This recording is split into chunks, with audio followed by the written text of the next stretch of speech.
அஸ்ஸலாமு அலைக்கும். நம்ம க்ரீமியான ஒயிட் சாஸ் பாஸ்தா எப்படி செய்யலான்னு பார்க்கலாம். ஃபஸ்ட்டு ஒரு கடாய் வச்சுக்கோங்க. அதில் வந்து கொஞ்சம் தண்ணி விட்டுட்டு, தண்ணி எந்த அளவுக்குன்னா பாஸ்தா எந்த அளவுக்கோ அதில் 2 மடங்கு தண்ணி விட்டுட்டு, கொஞ்சம் ஆயில் அப்புறம் போட்டு பாஸ்தாவே வேக வச்சிடலாம். பாஸ்தா எந்த அளவுக்கு வேகணும்னா நமக்கு ஒரு 80% வந்தால் போதும். அந்தளவுக்கு வெந்துச்சுனாலே நமக்கு வந்து பாஸ்தா ரொம்ப க்ரீமியாக இருக்கும். நெக்ஸ்ட்டு ஒரு கடாயை வச்சு கொஞ்சம் ஆயில் விட்டுட்டு, நம்ம வந்து பூண்டு குட்டி குட்டியாக சாப் பண்ணி வச்சு போட்டு, பெரிய வெங்காயம், நம்ம கேப்சிகம், கேரட்டு போட்டிருக்கோம். நீங்கள் எந்த வெஜிடபிள்ஸ் விரும்புகிறீங்களோ மஷ்ரூம் கூட போட்டுக்கலாம். அப்புறம் அதெல்லாம் போட்டு நல்லா வந்து வதக்கி விட்டுக்கணும். இந்த பக்கம் பாஸ்தா பார்த்திங்கன்னா உங்களுக்கு இந்தளவு கட் பண்ணால் வேகிற அளவுக்கு இருக்கணும். அந்தளவு வெந்தால் போதும். ஏன்னா ரொம்ப வந்துச்சுன்னா குழஞ்ச மாதிரி ஆயிரும். நான் லைட்டாக எக்ஸ்ட்ராவே வேக வச்சேன். ஏன்னா குழந்தைங்களுக்கு வயிறு வலிக்கக்கூடாது சொல்லி. பெரியவங்களுக்குன்னா நம்ம வந்து ஒரு 80% வேக வச்சா போதும்.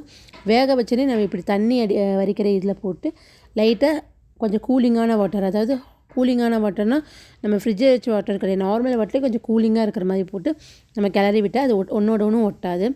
இப்போ அது வணங்கிட்டு இருக்கிற வந்து அதில் லைட்டாக சால்ட்டு போட்டு நம்ம வந்து கொஞ்சம் ஸ்வீட் கார்னும் போட்டு ஆட் பண்ணியிருக்கோம். ரொம்ப டேஸ்ட்டாக இருக்கும்னு சொல்லிவிட்டு இப்போ பாஸ்தாக்கு க்ரீம் ரெடி பண்ணிடலாம்.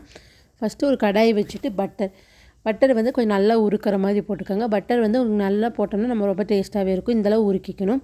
அதில் மைதா மாவு போட்டு கிளறிட்டே இருக்கணும். நம்ம பால்கோவா கிளற மாதிரி கிளறிட்டே இருக்கணும். நம்ம வந்து ஒட்டி பிடிச்சிடக்கூடாது, கலர் மாறிடக்கூடாது. கலர் மாறினா ஒயிட் சாஸ் பாஸ்தா டேஸ்ட்டும் மாறிடும், கலரும் மாறிடும். ஸோ கலர் மாறாத மாதிரி நம்ம ஒரு மீடியம் ஃப்ளேமில் வச்சு நம்ம நல்லா கிளறிட்டே இருக்கணும். இந்த மாதிரி பால்கோவா டேஸ்ட்டில் வர மாதிரி கிளறிட்டே இருக்கணும். இந்த பதத்துக்கானே நம்ம வந்து காய்ச்சி வச்சு ஆற வச்சுருக்கிற பாலை லைட்டாக ஊற்றி மிக்ஸ் பண்ணிகிட்டே இருக்கணும். மிக்ஸ் பண்ணாக்க நம்ம ஒரு 1/2 லிட்ரு பால் எடுத்துருக்கோம். 1/2 லிட்ரு பாலில் நம்ம கொஞ்சம் கொஞ்சமாக ஊற்றி தான் மிக்ஸ் பண்ணணும். மிக்ஸ் பண்ணி இந்த கெட்டி பதத்துலேருந்து இந்த மாதிரி க்ரீம் பதத்துக்கு மாற்றினதுக்கப்புறம் கொஞ்சம் பெப்பர், கொஞ்சம் ஆரிகனோ போட்டாலும் நல்லாயிருக்கும்.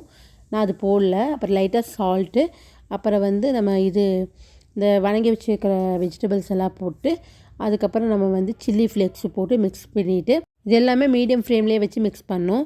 மிக்ஸ் பண்ணதுக்கப்புறம் பாஸ்தாவையும் போட்டு மிக்ஸ் பண்ணிட்டோம்னா நமக்கு டேஸ்டியான க்ரீமியான நமக்கு ஒயிட் சாஸ் பாஸ்தா ரெடி ஆயிடுச்சு. லாஸ்ட்டாக கொஞ்சம் சீஸு ஆட் பண்ணிட்டிங்கன்னா ரொம்ப டேஸ்டியாகவே இருக்கும். கண்டிப்பாக நீங்களும் இதை ட்ரை பண்ணி பாருங்கள். ட்ரை பண்ணி பார்த்துட்டு கமெண்டில் எப்படி இருந்துச்சு சொல்லுங்கள். மறக்காமல் நம்ம சஹாரா டோம் சேனலை சப்ஸ்கிரைப் பண்ணி லைக் பண்ணி ஷேர் பண்ணுங்கள். Bye friends.